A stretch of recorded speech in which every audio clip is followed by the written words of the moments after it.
Hi, my name is Kate Gomez, and today I'll be talking about my 5-day menu of decolonizing your diet. So for day 1, we have a cornmeal porridge with maple syrup.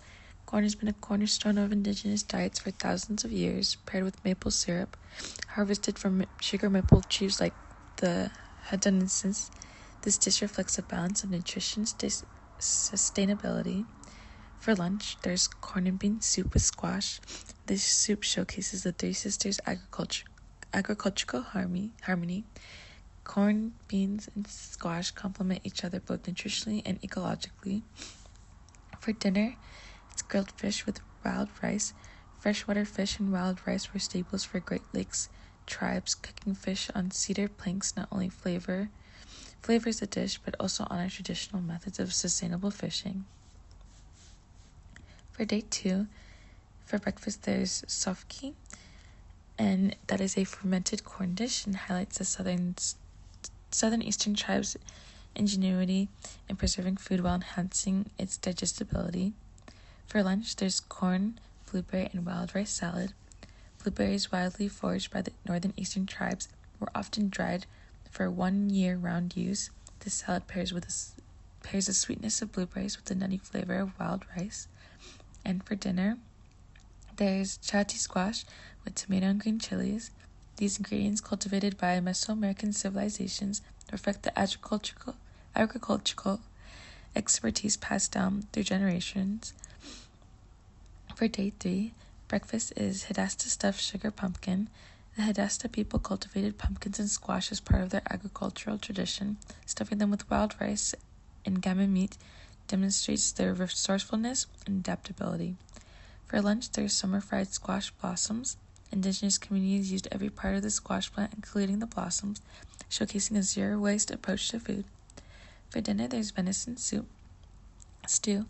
Venison obtained through sustainable hunting practices was stewed with seasonal vegetables to provide warmth and sustenance during harsh winters. For day 4, for breakfast, there's pejnis, or hazelnut soup. Hazelnuts foraged in abundance were a versatile ingredient, rich in protein and fats. This soup represents the connection between foraging and sustenance. For lunch, there's buffalo stew. Bison provided plains tribes with meats, tools, and clothing. This stew embodies the deep respect indigenous communities had for the animal. For dinner, there's menemen stuffed squash. Combining wild rice and squash reflects the importance of seasonal harvest and communal meals. For day 5, for breakfast, there's kanuchi. Made from hickory nuts, kanuchi is a labor-intensive dish that highlights the resourcefulness of southern eastern tribes. For lunch, there's sakotash, derived from the Nagainist term misquatish. This dish combines corn, beans, and squash into a colorful, nutrition-rich meal. For dinner, there's Three Sisters stew. This stew ties together the ecological cultural significance of the Three Sisters, showcasing their endurance and importance. For the snacks, they are all very quick and simple, easy to make since indigenous peoples were always on the move. These are some good snacks to reflect that. To start, there's the maple syrup granola. Next, there's the pears with maple syrup and cranberries. Last, there's the mushroom, spinach, and cranberry salad. As you can see, these are all primarily pretty sweet since most of my food in the menu is savory. Next, there's popcorn, which is a very common snack used today, but actually started by indigenous peoples. Next is pemmican. Last is dried berries. A lot of these are also dried since they could be preserved and eaten at a later time. Lastly is wild gelatin salad, Cherokee bean bread, and berry pudding.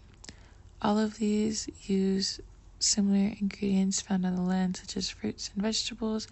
Very simple ways to make it, and overall look very tasty. The last slide I have is for acorn flour cookies and chocolate cherry patties, and another recipe for pemmican.